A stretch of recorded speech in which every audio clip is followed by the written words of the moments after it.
नमस्ते विद्यार्थी मित्रांनो, आज आपण 9वी हिंदी मधला 10वा पाठ पाहणार आहोत। तुम्हाला पाठीमागे केवळ या वर्षासाठी जो अभ्यासक्रम आपल्या परीक्षेसाठी धरला गेलेला नाहीये, तो अभ्यासक्रम कुठला आहे ते मी पाठीमागे पाठवलेलं होतं। तरी देखील पुन्हा एकदा सांगते, 8वा पाठ जो आहे वीरभूमी पर कुछ दिन आणि 9वा पाठ आहे वरदान मागूंगा नहीं। हे या वर्षाकरिता फक्त अभ्यासक्रमातून परीक्षेसाठी वगळण्यात आलेले आहेत। तुम्ही खरं तर ते दोन्ही पाठ वाचायचे, त्याचा अभ्यास करायचा आहे, पण परीक्षेसाठी मात्र ते नाहीयेत। आणि म्हणून आज आपण जो पाठ पाहणार आहोत तो 10वा पाठ पाहणार आहोत, जे पूरक पठण आहे, रात का चौकीदार। फळ्यावरती मी इथे नाव लिहिलेलं आहे पाठाचं, रात का चौकीदार।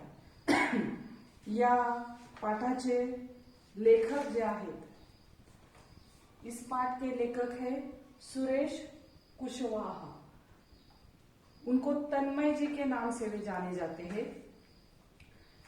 वे प्रसिद्ध लेखक ही नहीं, कवि भी है और उनकी कई रचनाएं विभिन्न पत्र पत्रिकाओं में छपती रहती है। अक्षरदीप जलाए बाल कविता संग्रह है उनका, छोटू का दर्द कहानी है और शेष कुशल है काव्य संग्रह है, जो बच्चों के संदर्भ में है। तो इस तरह सुरेश कुशवाहा इनकी ये लघु कथा है। अब लघु कथा किसे कहते हैं? तो एक बड़े परिदृश्य में से एक विशेष क्षण को या विशेष प्रसंग को लिया जाता है और उसकी कहानी बनाकर प्रस्तुत की जाती है। अब यहाँ पर एक चौकीदार की छोटी सी कहानी है और उस कहानी को हमारे सामने बड़ी सुंदरता से लेखक ने प्रस्तुत किया है।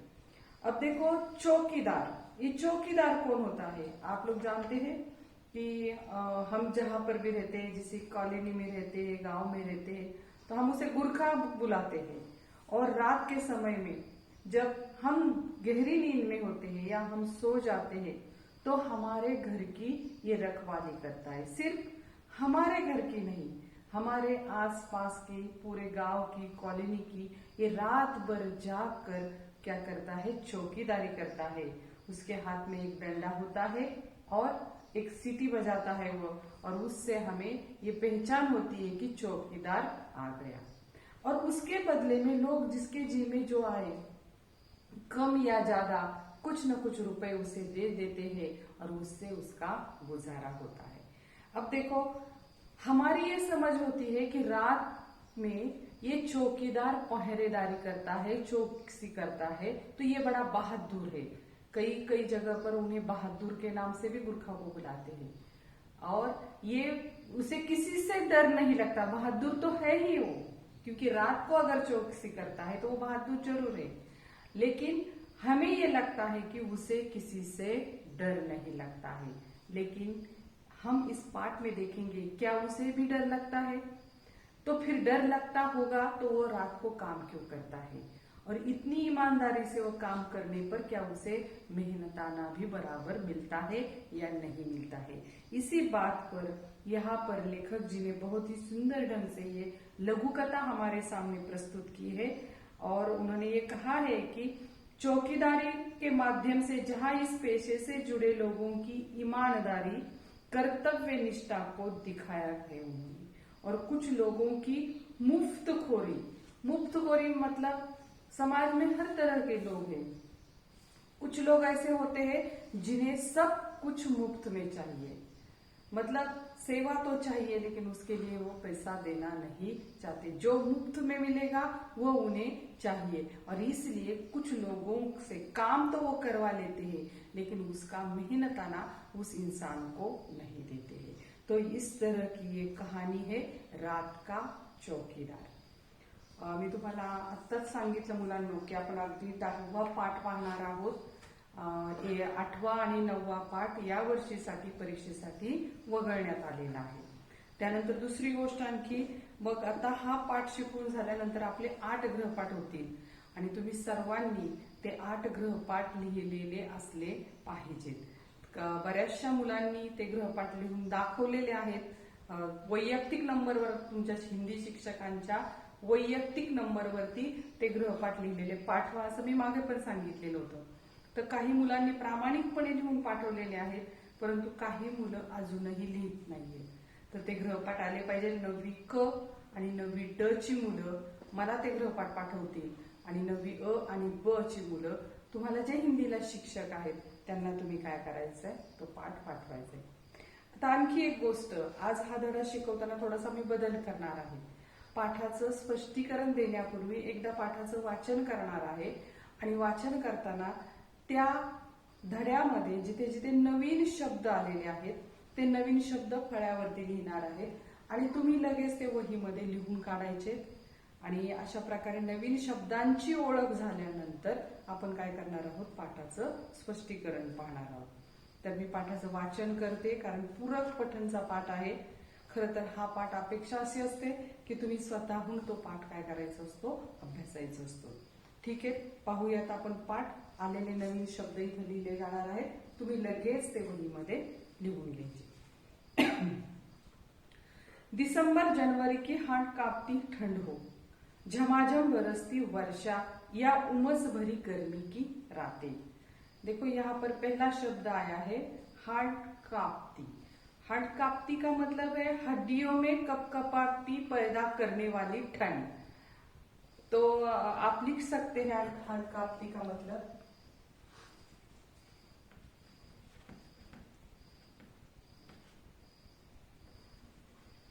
हाथ कपाती, हड्डियों में कपकपाती बनने वाली.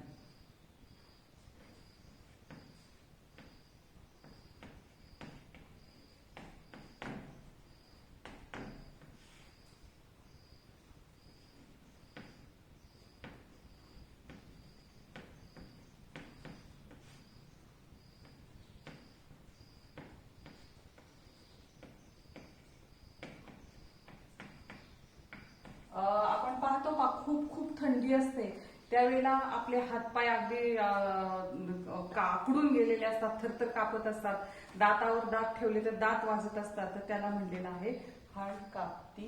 कपाती मतलब हड्डियों में कपकपाती पैदा करने वाली. और उन्होंने कहा है झमझमा बरसती वर्षा या उमस भरी गर्मी की रातें. उमस, उमस का मतलब है उष्णता. मतलब यहाँ पर हर ऋतु के बारे में बताया गया है. उमस का मतलब है उष्णता. हर मौसम में रात 12 बजे के बाद चौकीदार नाम का यह निरीह प्राणी सड़क पर लाठी ठोकते. अब निरीह का मतलब है बेचारा, जिसका कोई उपद्रव नहीं है.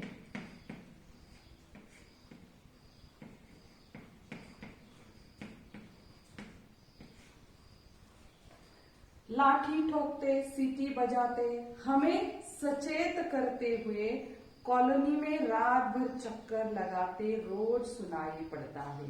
सचेत करना, सचेत का मतलब है सावधान.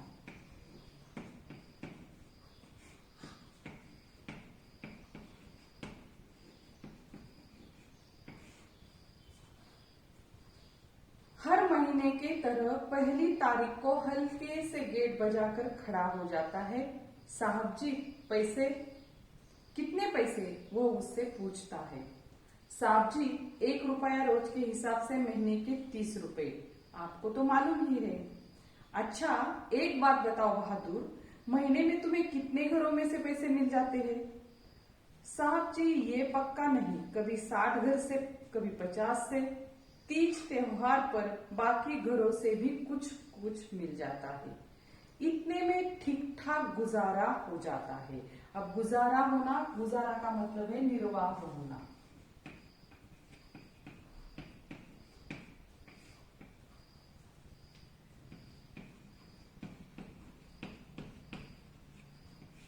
आपण मराठीमध्ये म्हणतो ना उदरनिर्वाह, तर त्याच अर्थाने या ठिकाणी गुजारा हा शब्द वापरलेला है. गुजारा का मतलब है निर्वाह.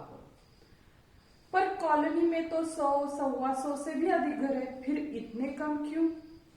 तो फिर तुम उनके घर के सामने सीटी बजाकर चौकसी रखते हो कि नहीं, उसने पूछा. अब चौकसी रखना, चौकसी का मतलब है सावधानी या रखवाली। यहाँ पर रखवाली शब्द ज्यादा अच्छा लगेगा। चौकसी का मतलब है रखवाली।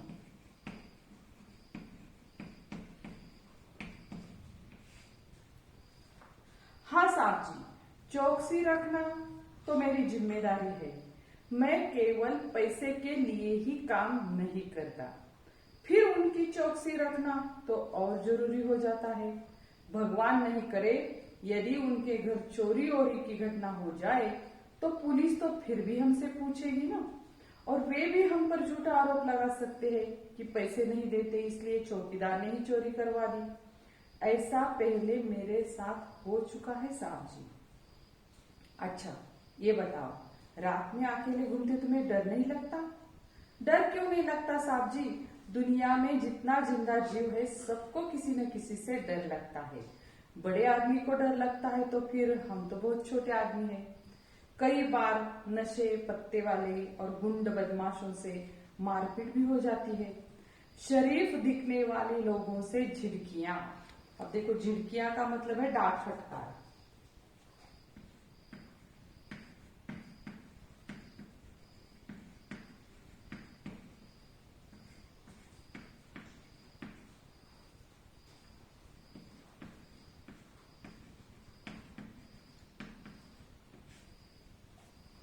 और दुत्कार और धौंस मिलना तो रोज की बात है। दुत्कार का मतलब है धिक्कार।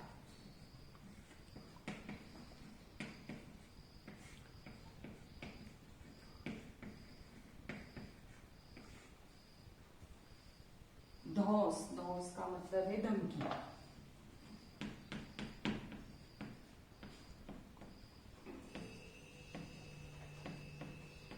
देखो, इस परिच्छेद में कई नए शब्द आए हैं, जैसे कि झिड़कियां। झिड़कियां का मतलब है डांट फटकार मिलना। फिर दुत्कार का मतलब है धिक्कार मिलना। और धौंस का मतलब है धमकी मिलना। अच्छा बहादुर, सोते कब हो तुम? वो फिर प्रश्न करता है। साहब जी, रोज सुबह 8-9 बजे एक बार कॉलोनी में चक्कर लगाकर तसल्ली कर लेता हूँ कि सब कुछ ठीक है ना। फिर कल की नींद पूरी करने और आज रात में फिर जागने के लिए आराम से अपनी नींद पूरी करता हूँ। अच्छा साहब जी, आप अभी पैसे दे दो तो मैं अगले घर जाऊंगा। या देखो, एक मुहावरा आया है, तसल्ली करना।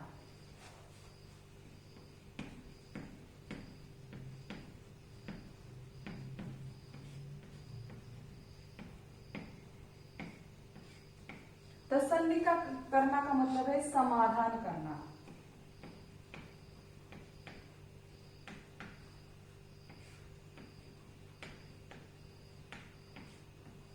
जैसे कि तसल्ली करना मतलब समाधान करना। जैसे कि हमें जब ये एहसास हो जाता है कि हाँ ये ठीक है, ये बराबर है, तो फिर वह अगले काम के लिए चला जाता है। तो उसे कहा है तसल्ली करना, समाधान करना। हमें घर पर भी कोई अगर कुछ काम करने के लिए अगर माँ आपको कहती है काम कर लो, आप जब वो काम करने लगते हैं तो माँ बीच में आकर देख कर जाती है कि क्या काम सही चल रहा है या नहीं चल रहा है, तो उसे कहते हैं तसल्ली करना, यानी समाधान करना। अरे भाई, अभी तुमने ही कहा कि जो पैसे नहीं देते उनका ध्यान तुम्हें ज्यादा रखना पड़ता है, तो अब से मेरे घर की चौकसी भी तुम्हें बिना पैसों की करनी होगी, समझे? जैसे आपकी इच्छा साहब जी। और चौकीदार अगले घर की ओर बढ़ गया। मैं सोचता हूँ कि बिना किसी ऊपरी दबाव और नियंत्रण के एकाकी रूप से इतनी जिम्मेदारी से अपना कर्तव्य निभाने वाला, हमारी सुरक्षा की चिंता करने वाला, निष्कपट भाव से काम करने वाला ये रात का रखवाला स्वयं कितना असुरक्षित और अकेला है। एकाकी शब्द आया है, देखो पहली पंक्ति में। मैं सोचता हूं कि बिना किसी ऊपरी दबाव अथवा नियंत्रण के एकाकी, एकाकी का मतलब है अकेला।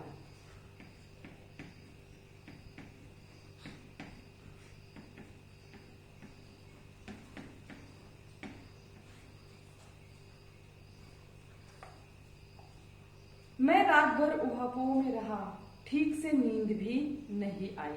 ऊहापोह मतलब उधेड़ बुनने।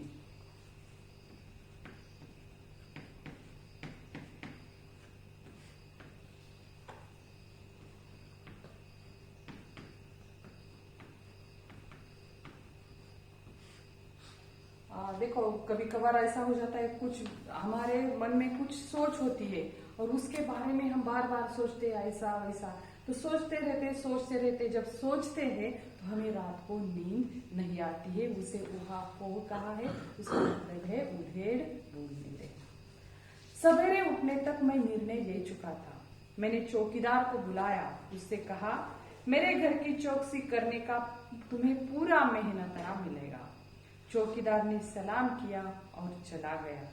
मैंने चैन की सांस ली और उसके प्रति श्रद्धा बढ़ गई।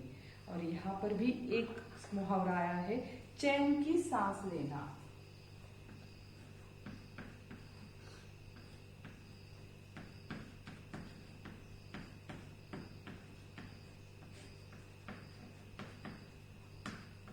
चैन की सांस लेना का मतलब है आश्वस्त होना।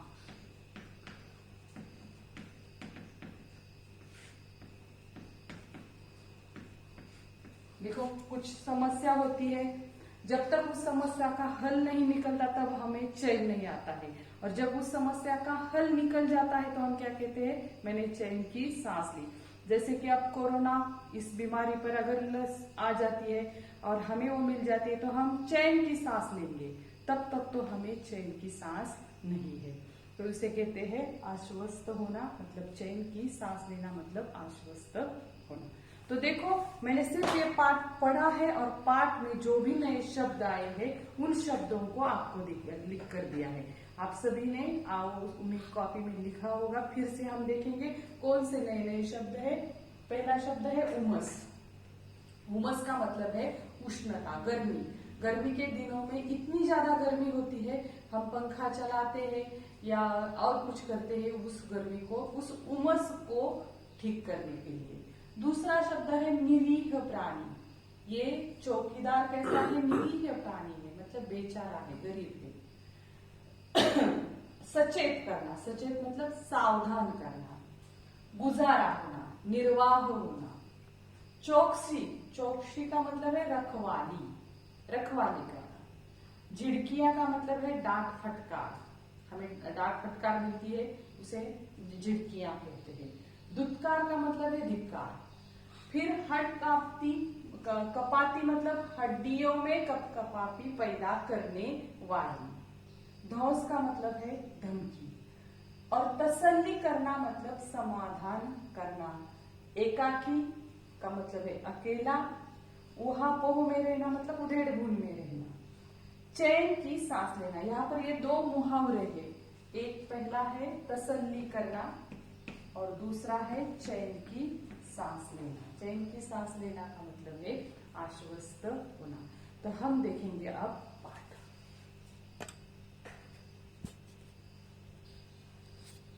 तो अब हम पाठ की तरफ मुड़ते हैं।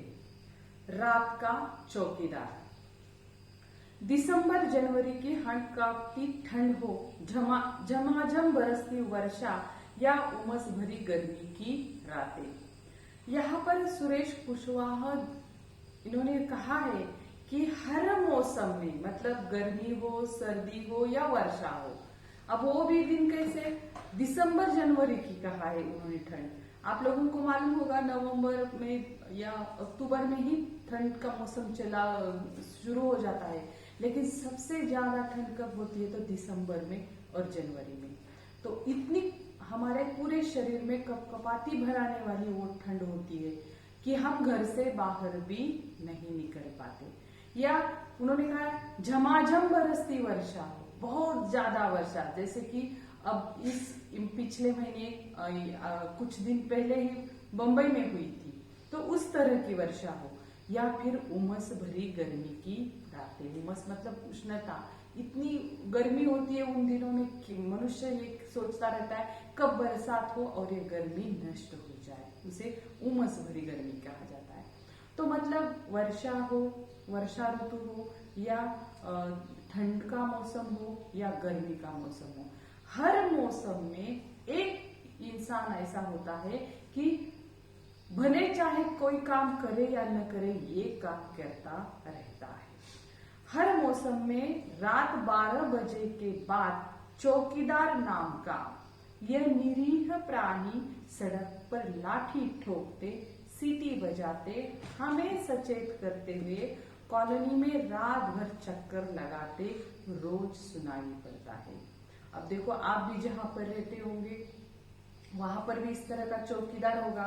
तो ये चौकीदार हर मौसम में, अब यहाँ उन्होंने उसे निरीह प्राणी कहा है, हमने उसका अर्थ भी यहाँ पर देखा है।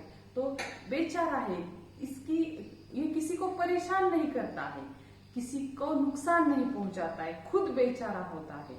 तो ये सड़क पर उन्होंने क्या कहा है, रात 12 बजे के बाद। देखो, हम भी रात को घर से निकलते हैं, कहीं पर अगर काम हो, कहीं पर जाना हो, तो रात के 8 बजे, 9 बजे, 10 बजे, बहुत ज्यादा समय हो गया तो 11 बजे, लेकिन 12 बजे के बाद बाहर निकलने की हिम्मत हम नहीं करते हैं, क्योंकि हमें कई लोगों से, कई चीजों से डर रहता है।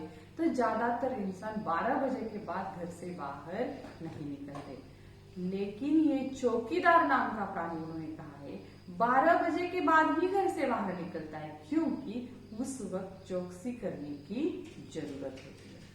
तो ये प्राणी सड़क पर लाठी ठोकते, सीटी बजाते, हमें सचेत करते हुए, आप लोगों ने सुना होगा रात के 12 बजे हमारे घर पर से जब ये चौकीदार गुजरता है, ये रखवालदार गुजरता है, तो ये क्या करता है, उसके हाथ में एक लाठी होती है, उस लाठी से वह हमारे घर के सामने वो क्या करता है, आवाज लगाता है, काठी को बजाता है, सीटी बजाता है, कभी कभार जागते रहो ऐसे आवाज भी लगाता है और हमें सचेत करता है। सचेत करता है मतलब हमें सावधान करता है कि आप सावधानी से सोइए लेकिन सावधानी से सोइए। और पूरे कॉलोनी में पूरी रात भर, लेकिन जहां पर रहते उस कॉलोनी में ये बहादुर नाम का चौकीदार पूरी रात भर, सर्दी हो, गर्मी हो या कोई भी ऋतु हो, ये क्या करता है, चक्कर रात भर लगाते रहता है। हर महीने की तरह पहली तारीख को हल्के से गेट बजाकर खड़ा हो जाता है, साहब जी पैसे। अब देखो, ये पूरी महीना भर तो हमसे कुछ बात नहीं करता है, बस चक्कर लगाता रहता है, घर की रखवाली करता है। और महीना बीत जाने पर वो क्या करता है, 1 तारीख को हल्के से गेट खोलता है। देखो, उसने काम किया है, बड़ी ईमानदारी से काम किया है, फिर भी जब वो अपना मेहनताना अपने काम, उसने का जो काम किया है उसकी तनख्वाह मांगने के लिए वो आता है, वो उस वक्त भी वो दबे पाव आता है, जोश में नहीं आता है, मैंने आपके घर काम किया है, दे दो मेरे पैसे, ऐसा नहीं कहता है। तो हल्के से गेट बजाता है और हल्की आवाज में कहता है, साहब जी पैसे। आपने देखा होगा ये कहते वक्त भी वो क्या करता है, सलाम करता है। कितने पैसे, वो उससे पूछता है। साहब जी 1 रुपया रोज के हिसाब से महीने के 30 रुपए, आपको तो मालूम ही है। अब देखो, इतनी काम करने के बावजूद उसे पैसे कितने मिलते हैं, तो रोज 1 रुपया के हिसाब से महीने के 30 दिन है तो 30 रुपए। 30 रुपए वो कहता है, साहब जी आपको तो मालूम है महीने के 30 रुपए मुझे आपको देना है। अच्छा एक बात बताओ बहादुर, महीने में तुम्हें कितने घरों में से पैसे मिल जाते हैं? साहब जी ये पक्का नहीं है, कभी 60 घर से, कभी 50 से। वो क्या कहता है कि साहब जी ये तो पक्का मालूम नहीं है, लेकिन कभी 60 घर से पैसे मिलते तो कभी 50 घर से मिलते। अब देखो, कॉलोनी में जितने घर हैं उतने घरों से पैसे मिलता है ऐसा उसने नहीं कहा है। उसने क्या कहा है कि कभी 60 घर से मिलते हैं, कभी 50 घर से मिलते हैं। और तीज त्योहार पर, मतलब कोई उत्सव हो, समारोह हो, तो उस तीज त्योहार पर बाकी घरों में से भी कभी कुछ मिल जाता है। मतलब तीज त्योहार पर लोग कोई उसे कपड़ा देते हैं, कोई खाना देते हैं, या कोई अनाज देते हैं, या कोई बख्शिशी देते हैं। बख्शिशी अगर ज्यादा रुपए दिया जाए तो वो लोग उसे बख्शिशी कहते हैं। इतने में ठीक ठाक गुजारा हो जाता है हमारा। अब उसने क्या कहा, इतने में मेरा निर्वाह हो जाता है। गुजारा का मतलब निर्वाह हो जाता है, लेकिन कैसे, ठीक ठाक। मतलब वो बड़ी मौज से रहता है, बड़े मजे से रहता है, उसे जो चाहे खाना पीना मिलता है, जो कपड़ा चाहे मिलता है, ऐसी बात नहीं है। ठीक ठाक, ठीक है, गुजारा हो जाता है। पर कॉलोनी में तो 100, 125 से भी अधिक घर है, फिर इतने कम क्यों? लेखक कहते हैं अरे भाई हमारे कॉलोनी में तो 100-125 लोग रहते हैं, इतने परिवार रहते हैं, तो उतने परिवारों से तुम्हें पैसे मिलने चाहिए। फिर ये 60 घर 50 घर के लोग ही पैसे देते हैं, मतलब आधे घर के लोग तो तुम्हें पैसे देते ही नहीं है। तो फिर तुम उनके घर के सामने सीटी बजाकर चौकसी रखते हो कि नहीं? लेखक ने कहा है अगर तुम्हें आधे लोग ही पैसे देते हैं तो क्या तुम आधे लोगों के घर की ही रखवाली करते हो? चौकसी करना मतलब रखवाली करना, और आधे घर के लोगों की रखवाली करते ही नहीं हो। हाँ साहब जी, चौकसी रखना तो मेरी जिम्मेदारी है, मैं केवल पैसे के लिए ही नहीं काम करता। उसने कहा नहीं नहीं साहब जी, जो लोग मुझे पैसे देते हैं उनके घरों की भी मैं चौकसी करता हूँ, और जो पैसे नहीं देते हैं उनके घरों की भी मैं चौकसी करता हूँ, क्योंकि सिर्फ मैं पैसों के लिए काम नहीं करता।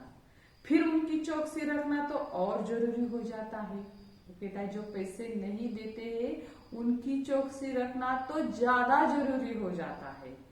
भगवान नहीं करे यदि उनके घर चोरी ओरी की घटना हो जाए तो फिर पुलिस तो फिर भी हमसे ही पूछेगी ना। वो कहता है अगर मैं वे पैसे नहीं देते हैं इसलिए उन लोगों के घर की चौकसी नहीं रखता हूँ, और न करे एक दिन अगर उनके घर चोरी हो जाए पुलिस आएगी तो पुलिस तो सबसे पहले हमसे ही पूछताछ करेगी, और इसलिए उन लोगों के घर की चौकसी रखना तो और भी जरूरी हो जाता है। और वे भी हम पर झूठा आरोप लगा सकते हैं कि पैसे नहीं देते इसलिए चौकीदार ने ही चोरी करवा दी। ऐसा पहले मेरे साथ हो चुका है साहब जी। अच्छा ये बताओ, उसने कहा कि अगर मैं उन लोगों के घर की चौकसी नहीं करता हूं तो वो लोग मुझ पर झूठा आरोप लगा सकते हैं, और इस तरह की घटना मेरे साथ हो चुकी है। क्योंकि ये जो चौकीदार रहते हैं, जो बहादुर नाम के चौकीदार रहते हैं, ये इस कॉलोनी में कभी कभार अन्य किसी कॉलोनी में कहीं पर भी जहां काम मिलता है वहां काम करते हैं। तो उसने कहा मैंने पहले जहां जहां पर काम किया है वहां पर इस तरह की घटना मेरे साथ हुई है, इस तरह की बात मेरे साथ घट चुकी है, इसलिए मैं पैसे देने वालों के घर की चौकसी तो करता ही हूँ, लेकिन जो पैसे नहीं देते हैं उनके घर की भी ज्यादा चौकसी करता हूँ। अच्छा ये बताओ, रात में अकेले घूमते तुम्हें डर नहीं लगता? लेखक ने उसे पूछा है कि हर इंसान को रात को घर से बाहर निकलने में डर लगता है, तो क्या तुम्हें डर नहीं लगता? डर क्यों नहीं लगता साहब जी? दुनिया में जितने जिंदा जीव है सबको किसी न किसी से डर लगता है। वो क्या कहता है, इस दुनिया में जितने भी लोग, मैंने पाठ की शुरुआत में ही बताया था आप लोगों को कि हमें रात को घर से बाहर निकलने में डर लगता है, इसलिए तो हम घर के अंदर सुरक्षित सोते हैं और चौकीदार बाहर पहरा देता है। तो उन्होंने कहा है कि दुनिया में जितना भी जिंदा जीव है, मतलब उसके कहने का मतलब है मनुष्य ही नहीं, प्राणियों को भी रात को डर लगता है। तो सबको किसी न किसी से डर रहता है। मनुष्य को प्राणी से रहता है, प्राणी को मनुष्य से रहता है, इंसान को इंसान से रहता है। मनुष्य को मनुष्य से डर कैसे रहता है? तो जो मनुष्य चोरी करने आते हैं, डकैती करने आते हैं, खून करते हैं, उन लोगों से मनुष्य को डर रहता है। वे भी मनुष्य है, ये भी मनुष्य है, फिर भी मनुष्य को मनुष्य से डर लगता है। तो उसने कहा है बड़े आदमी को डर लगता है, तो फिर हम तो बहुत छोटे आदमी हैं। उसने कहा है बड़े आदमी के पास बड़ी बड़ी मकान होती है, हवेली होती है, फिर भी उन्हें डर लगता है। हम तो बहुत छोटे आदमी हैं, हमें भी डर लगता है। और किन किन लोगों से डर रहता है? देखो, कई बार नशे पत्ते वाले और गुंड बदमाशों से भी मारपीट हो जाती है। अब देखो, रात के 12 बजे के बाद घर के बाहर रहने वाले जो लोग रहते हैं वो कौन से लोग रहते हैं? तो नशा करने वाले, पत्ते खेलने वाले, अब गुंड बदमाश जिन्हें हम कहते हैं, मवाली जिसे हम कहते हैं। तो ये लोग जो होते हैं वे क्या करते हैं? नशा करते हैं, फिर गलत कुछ काम करते हैं, और वो जब वहां से गुजरते हैं, अगर चौकसी करने वाला चौकीदार उनसे कहे, कुछ बात कहे, तो क्या करते हो? तो गुंड है, बदमाश है, उस चौकीदार के साथ मारपीट भी करते हैं। तो इस कारण इन लोगों से उसे डर रहता है। देखो, आपको पाठ के अंत में प्रश्न भी पूछा है कि चौकीदार को किस किस से डर लगता है, तो उसमें नशे करने वाले, पत्ते वाले, गुंड और बदमाश, इन 4 शब्दों से आपको उसका उत्तर लिखना है। अब देखो, क्या सिर्फ बदमाशों से, ये बुरे काम करने वाले लोगों से ही उसे डर रहता है? उसने क्या आगे कहा है, शरीफ दिखने वाले लोगों से झिड़कियां। अब देखो, गुंड बदमाश लोगों से तो डर लगता है, लेकिन जो शरीफ लोग रहते हैं उनसे डर नहीं लगता है, लेकिन उनसे भी कुछ ज्यादा हमदर्दी नहीं मिलती है। वो क्या कहता है कि शरीफ दिखने वाले लोगों से झिड़कियां, झिड़कियां का मतलब डांट फटकार। जैसे बहादुर उनके घर पर चला जाता है, साहब जी, तो अंदर से जोर से आवाज आती है, क्या है, चले जाओ, अगले दिन आ जाओ, तो उसे फटकारा जाता है, वहां से उसे निकाला जाता है। फिर उसने कहा है दुत्कार मिलता है, धिक्कार। तो क्या कहते हैं, अरे देते हैं ना पैसे, हर महीने देते हैं, हर महीने क्या चला आता है तू, तो उसके काम को महत्व नहीं दिया जाता है, उसको धिक्कार भी मिलता है। और फिर उसने कहा, और धौंस मिलना तो रोज की बात है, धमकी। कॉलोनी में कुछ लोग ऐसे भी रहते हैं, वो उसे धमकी देते हैं, कहते हैं नहीं देते पैसे, जा कुछ कर, जा जो कुछ भी करना है कर ले। या कोई कहता है मैं बड़ा अफसर हूं, मैं यहाँ हूं, मैं वहां हूं, मैं तुम्हें पैसे देने वाला नहीं। तो इस तरह की धमकियां भी उसे मिलती है। अच्छा बहादुर, तुम सोते कब हो? वो फिर प्रश्न करता है, साहब जी, रोज सुबह 8-9 बजे एक बार कॉलोनी में चक्कर लगाकर। देखो, सुबह तक तो वो जागता रहता है। अब जैसे ही सुबह 6 बजते हैं, 5:30 बजे होते हैं, 6 बजे होते हैं, तो लोग उठना शुरू हो जाता है, और उसके बाद तो कभी चोरी चकेरी होते हुए हमने नहीं सुना है, या डकैती भी नहीं सुनी है। तो 5 बजे के साथ तो बात तो बहादुर सो सकता है, लेकिन फिर भी बहादुर 5 बजे के 6 बजे के बाद सोता नहीं है, 8-9 बजे तक वो जागता रहता है। क्यों जागता रहता है? तो इसलिए देखो, साहब जी रोज सुबह 8-9 बजे एक बार कॉलोनी में चक्कर लगाकर तसल्ली कर लेता हूँ। तसल्ली करना मतलब समाधान करना। कौन से बात की तसल्ली कर लेता हूँ? कि सब कुछ ठीक है ना, फिर कल की नींद पूरी करें। सब कुछ ठीक है ना मतलब कहीं चोरी तो नहीं हुई है, कहीं कुछ गड़बड़ तो नहीं हुई है, क्योंकि सुबह होते ही लोग क्या करते हैं, इस बात की चर्चा करना शुरू कर देते हैं, और सब तरफ एक खबर फैल जाती है कि यहाँ चोरी हुई है, यहाँ कुछ ऐसा हुआ है, वैसा हुआ है। तो 8-9 बजे तक जागता रहता है। कहीं से ऐसी बात सुनाई देती है, या मैंने तो रात भर चौकसी की है, लेकिन हो सकता है मैं इस कॉलोनी की एक और चौकसी कर रहा हूँ तो दूसरी ओर कुछ गड़बड़ हो जाए, और दूसरी ओर कर रहा हूँ तो एक इस तरफ कुछ हो जाए। तो इस बात का डर उसे भी रहता है, इसलिए रात के 8-9 बजे तक वो सोता नहीं है, जागता रहता है, और इस बात की तसल्ली कर लेता है कि कल रात कुछ भी नहीं हुआ है, और फिर वह सोने चला जाता है। फिर कल की नींद पूरी करने और आज रात में फिर जागने के लिए आराम से अपनी नींद पूरी करता हूँ। वो क्या कहता है, क्योंकि मैंने कल रात तो मैं सोया नहीं हूँ, और अब मुझे सोना चाहिए, क्योंकि सिर्फ कल रात सोया नहीं हूँ इसलिए नहीं सोना है, क्योंकि आज रात मुझे फिर से जागना है। तो इसलिए मैं अपनी नींद पूरी करने के लिए 8-9 बजे के बाद सोने चला जाता हूँ। अच्छा साहब जी, अब आप पैसे दे दे तो मैं अगले घर जाऊं। अब बहुत बातें हो गई थी लेखक के साथ उसकी, तो उसने कहा, साहब जी बड़ी देर से मैं आपसे बातें कर रहा हूँ, अगर आप मुझे पैसे दे देंगे तो मैं अगले घर की तरफ चला जाऊंगा। अब देखो लेखक क्या कहते हैं, अरे भाई, अभी तुमने ही कहा कि जो पैसे नहीं देते उनका ध्यान तुम्हें ज्यादा रखना पड़ता है, तो अब से मेरे घर की चौकसी भी तुम्हें बिना पैसों की करनी होगी, समझे? क्या कहा लेखक ने उसे, तुमने तो कहा है कि जो पैसे नहीं देते हैं उनकी भी मैं चौकसी करता हूँ, नहीं जो देते हैं उनकी भी करता हूँ, बल्कि जो नहीं देते उनकी ज्यादा करता हूँ, क्योंकि उनके घर अगर चोरी हो जाए तो हो सकता है वो कहेंगे कि चौकीदार ने ही चोरी करवा ली। तो सोच लो, तुम तो न देने वाले की चौकसी ज्यादा करता हो, तो आज से तुम्हें मेरे घर की चौकसी भी करनी बिना पैसे की करनी पड़ेगी। अब देखो, इतना कहने पर भी बहादुर ने उल्टा जवाब नहीं दिया। वो क्या कहता है, जैसे आपकी इच्छा साहब जी, और सलाम करके ये चौकीदार अगले घर की तरफ बढ़ गया। मैं सोचता हूँ बिना किसी ऊपरी दबाव अथवा नियंत्रण के एकाकी रूप से, एकाकी मतलब अकेला है, वो काम करने वाला रात को अकेला है। हाँ, हो सकता है उसके साथ 4-5 लोग हो तो उसे डर नहीं लगेगा, लेकिन ऐसा नहीं होता है, रात को वो अकेला होता है। तो लेखक सोचते हैं उसके ऊपर किसका दबाव नहीं है काम करे।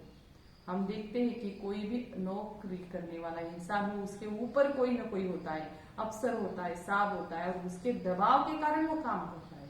चौकीदार के ऊपर तो कोई नहीं है, उसके ऊपर किसका नियंत्रण नहीं, उस चौकीदार को किसी शासन ने नियुक्त नहीं किया है, उसके ऊपर कोई साहब नहीं है, एकाकी है, अकेला है, फिर भी एकाकी रूप से इतनी जिम्मेदारी से अपना कर्तव्य निभाने वाला। यहाँ पर शब्द प्रयोग क्या है, जिम्मेदारी से। मतलब देखो उसने क्या कहा है, पैसे देने वालों के घर पर भी मैं चौकसी रखता हूँ, न देने वाले के घर, और मैं सिर्फ पैसों के लिए रखवाली नहीं करता हूँ, हर किसी की हिफाजत हो, ये मेरा कर्तव्य है।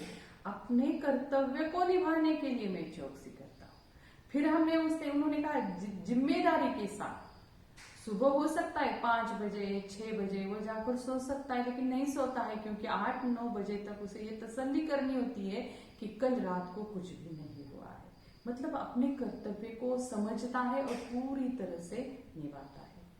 हमारी सुरक्षा की चिंता करने वाला, निष्कपट भाव से काम करने वाला, ये रात का रखवाला स्वयं कितना असुरक्षित और अकेला है। देखो, हमारी वो रक्षा करता है, हमारी सेवा करता है निष्कपट भाव से, उसके मन में कोई पाप नहीं है हमारे लिए, और अपना जिम्मेदारी से अपना कर्तव्य निभाने वाला ये रखवाला, लेकिन स्वयं कितना असुरक्षित है, कितना अकेला है। मैं रात भर उहा पोहा में रहा, उहा पो में रहा मतलब उधेड़पुर में रहा, सोचता रहा कि क्या मैंने किया, ये सही किया या गलत किया। वो तो अपना कर्तव्य निभाता है, वो तो अपनी जिम्मेदारी निभाता है, वह अकेला है। जो पैसा देता है उसके लिए भी काम करता है, जो नहीं देता है उसके लिए भी काम करता है, उसको भी डर लगता है, फिर भी वह अपना कर्तव्य निभाता है। तो मैंने तो उसे पैसे नहीं दिए, क्या ये मैंने सही किया या गलत किया? ठीक से नींद भी नहीं आई, सवेरे उठने तक मैं निर्णय ले चुका था। मैंने चौकीदार को बुलाया, उससे कहा मेरे घर की चौकसी करने का तुम्हें पूरा मेहनताना मिलेगा। देखो लेखक रात भर क्या सोचते रहे, जब भी हम कभी कुछ गलत काम करते हैं तो हमारे दिल में वो बात बैठ जाती है और हम उस बात पर बार बार क्या करते हैं, सोचते हैं, विचार करते हैं। लेखक को भी वही बात अपने अंदर ही अंदर खाने लगी। क्या मैंने चौकीदार के साथ किया ये सही किया या गलत किया? और उन्होंने निर्णय लिया, नहीं मैं ऐसा नहीं करूंगा, मैं अन्य लोगों की तरह चौकीदार से पैसे देना, उसे पैसे देना मेरा कर्तव्य है, जिस तरह वह उसका कर्तव्य करता है मुझे भी करना चाहिए। तो उन्होंने उसे बुलाया और कहा मैं तुम्हें पूरा मेहनताना देता रहूंगा। चौकीदार ने सलाम किया और चला गया। देखो उसके पास अपना कर्तव्य वो निभाता है, उसने सिर्फ सलाम किया और वो चला गया। मैंने चैन की सांस ली और उसके प्रति श्रद्धा बढ़ गई। लेखक कहते हैं मैंने चैन की सांस ली और उसके प्रति मेरी श्रद्धा और बढ़ गई। तो ये था पाठ रात का चौकीदार। आपको यहाँ पर जैसे हमने ये पाठ में चौकीदार के बारे में पढ़ा है, उस तरह ऐसे अन्य लोग होते हैं जैसे कि सुरक्षा रक्षक। आप लोग स्कूल में आते हैं तो स्कूल के गेट पर वॉचमैन काका कहते हैं आप लोगों को, वो भी इसी तरह की चौकसी करते रहते हैं, वहां पर बैठते रहते हैं। तो आपको कभी कभार पूछते हैं, आपका यूनिफॉर्म नहीं होता है, आपके पास आई कार्ड नहीं होता है, तो आपको पूछते हैं। कभी कभार ऐसे भी हो जाता है आपकी कोई चीज वहां पर छूट जाती है तो वो संभाल कर रखते हैं, दूसरे दिन आपको दे देते हैं। तो इस तरह हमारे जीवन में, हमारे परिवार के साथ, हमारे समाज में कुछ ऐसे भी लोग होते हैं जो हमारे जीवन को सुरक्षित रखने के लिए काम करते हैं। जैसे सुरक्षा रक्षक हो, जैसे ट्रैफिक पुलिस हो। ट्रैफिक पुलिस क्या करता है, जैसे किस तरफ से वाहन आ रहे हैं, किस तरफ जा रहे हैं, कब कौन से वाहन को छोड़ा जाए, कहाँ किसी को रोका जाए, कौन नियम तोड़ रहा है, इस बारे में वो ट्रैफिक पुलिस काम करते हैं। तो हमें उनको सहयोग देना होगा।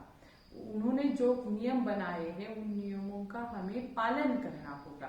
और दूसरी बात, और उन्होंने पुलिस समाज की रक्षक इस विषय पर अपना मत लिखिए कहा है। तो पुलिस समाज की रक्षक है, इस बात के बारे में हमें बहुत ज्यादा जानकारी आप लोगों ने अब इस कोरोना के बीमारी के चलते देखी होगी कि पुलिस लोगों ने किस तरह की समाज की रक्षा की है। कितने सारे पुलिस लोग हैं जो इस बीमारी के चलते हुए लोगों के काम करते करते मर गए हैं। तो हमें उनके प्रति भी जिम्मेदारी से अपना कर्तव्य निभाना चाहिए, उनके प्रति श्रद्धा रखनी चाहिए। तो इस तरह से पुलिस हो, ट्रैफिक पुलिस हो, सुरक्षा रक्षक हो, तो उनके प्रति हमें क्या करनी चाहिए, अपना जिम्मेदारी और अपनी श्रद्धा रखनी चाहिए। तो पाठ के अंत में जो प्रश्न है जो आपको गृह कार्य में लिखने है उसके बारे में थोड़ी सी मैं जानकारी देती हूँ। आपको ये गृह कार्य लिखना है। मेरे ख्याल से मैंने 8 गृह पाठ कहे थे, लेकिन ये 7वां गृह पाठ रहेगा, क्योंकि हमने बीच के 3 गृह पाठ नहीं लिखे, कबीर, वीरभूमि पर कुछ दिन और वरदान मांगूंगा नहीं। तो 10 में से 3 चले गए तो 7 बाकी रहते हैं। तो आपके 7 गृह पाठ हो जाएंगे। तो 7वां जो है उसमें पहला प्रश्न यही है, चौकीदार से मारपीट करने वाले। पढ़ाते वक्त ही मैंने आप लोगों को इसका जवाब बताया था, नशे वाले, गुंड, पत्ते वाले, बदमाश। फिर दूसरा प्रश्न है, लिखिए कि चौकीदार द्वारा पैसे न देने वाले घरों की भी रखवाली करने का कारण। कौन सा कारण है कि चौकीदार को पैसे नहीं मिलते हैं फिर भी उन घरों की ओर रखवाली करता है? तो पहला कारण यह है कि घर की रखवाली करना, हर घर की रखवाली करना वो अपना कर्तव्य समझता है। और दूसरा कारण यह है, अगर उनके घर पर चोरी हो जाए तो उसका इल्जाम तो चौकीदार पर आएगा। दूसरा सवाल है, चौकीदार की असुरक्षा का कारण। चौकीदार असुरक्षित क्यों है? उसके कई कारण हैं, क्योंकि ये जो पत्ते वाले, नशे वाले, गुंड, बदमाश लोग हैं वो रात को उसे क्या कर सकते हैं, उसके साथ मारपीट कर सकते हैं। फिर दूसरी असुरक्षा का कारण ये भी है कि लोग उससे काम तो करवा लेते हैं, रात की चौकसी तो करवा लेते हैं, लेकिन कभी कभार उसे पैसे नहीं देते हैं, उससे भी उसका जीवन असुरक्षित बन जाता है। फिर एक नया प्रश्न इस पाठ के नीचे दिया गया है, नीचे दिए गए अनेक शब्दों के लिए एक शब्द लिखिए। इस प्रकार के अन्य 5 शब्द बनाकर अपने वाक्यों में प्रयोग कीजिए। जैसे कि उन्होंने कहा है, रातों में सड़क पर लाठी ठोकते, सीटी बजाकर पहरा देने वाला, वो कौन है? चौकीदार। दूसरा उन्होंने कहा है, अपनी जिम्मेदारियां तथा कर्तव्य निभाने वाला। अब इस पाठ के लिए आप चौकीदार लिखेंगे, लेकिन जो अपनी जिम्मेदारियों को संभालता है, अपना कर्तव्य निभाता है, उसे जिम्मेदार कहते हैं। तो इस तरह के अन्य शब्द आपको 5 शब्द ढूंढने हैं। फिर एक नया प्रश्न प्रकार यहाँ पर है, घटनाक्रम के अनुसार उचित क्रम लगाइए वाक्यों का। तो उन्होंने वहां पर वाक्य दिए, मैं उन वाक्यों को पढ़ती हूँ। ऐसा पहले मेरे साथ हो चुका है साहब जी, जैसी आपकी इच्छा साहब जी, रात में अकेले घूमते तुम्हें डर नहीं लगता। अब देखो, आपको वाक्यों का क्रम लगाते समय एक बात को ध्यान रखना है, पाठ का क्रम याद करना है कि इसमें से घटना याद करनी। जैसे कि देखो यहाँ, ऐसे पहले मेरे साथ हो चुका है साहब जी, उसने कहा, कब कहा था? जब लेखक ने उससे पूछा था कि क्या तुम सभी घरों की रखवाली करते हो? तो उसने कहा था हाँ, जो पैसे देते हैं उनके भी और जो पैसे नहीं देते हैं उनकी, और न देने वाले के घर पर अगर मैं चौकसी नहीं करता हूं तो चोरी का इल्जाम मेरे ऊपर आता है। तो ऐसा मेरे साथ पहले हो चुका है साहब जी। तो ये एक घटना है। दूसरी घटना कुठली? जैसे आपकी इच्छा साहब जी, जब साहब कहते हैं मैं पैसे नहीं देने वाला हूं, तुम तो हर घर की रखवाली करते हो, तो उस पर उसने कहा जैसे आपकी इच्छा साहब जी। तो इन 2 घटनाओं में तो आप लोगों को समझ में आ गया होगा, पहला वाक्य पहला है और दूसरा वाक्य अंत में है। अब तीसरा वाक्य है, रात में अकेले घूमते तुम्हें डर नहीं लगता। ये कब कहा है उसने? उन बदमाशों के बारे में, चोर लोगों के बारे में जब चर्चा है। तो इसका मतलब है जो पहला वाक्य है, जो घटना पहली है, वो कौन सी है? लेखक ने कहा था कौन कौन से घरों की चौकसी करते हो। दूसरी घटना कौन थी? तुम्हें किस किन लोगों से डर लगता है। अंत में लेखक ने कहा था कि मैं पैसे नहीं देने वाला। मतलब ऐसे पहले मेरे साथ हो चुका है साहब जी, ये पहला वाक्य रहेगा क्रम लगाते वक्त। दूसरा आएगा रात में अकेले घूमते तुम्हें डर नहीं लगता, और अंत में तीसरा वाक्य आएगा जैसे आपकी इच्छा साहब जी। और चौथा प्रश्न है, लूट डकैती करने वालों ने चौकीदार से मारपीट की, ये समाचार पढ़कर मन में आए विचार लिखिए। तो इस तरह के समाचार पत्र में समाचार छपते हैं। आपको किसी भी समाचार पत्र से इस तरह की एक खबर निकालनी है और उस खबर को पढ़ना है और उसके बारे में जानकारी लिखनी है। अब हो सकता है आपके पास हिंदी समाचार ना हो, तो आप क्या कीजिए, कोई भी मराठी समाचार पत्र निकालिए और उसमें से इस तरह की एक खबर निकालिए, उसको आपके कॉपी में चिपका दीजिए और उस बारे में आपको क्या लगता है उसके नीचे लिख दीजिए। तो इस तरह से हमारा ये 7वां गृह कार्य हो जाएगा। मुझे विश्वास है आप लोगों को ये पाठ समझ में आया होगा। अगर नहीं आता है तो आप कोई भी आपको अगर दिक्कत हो तो आप फोन करके पूछ सकते हैं। Thank you.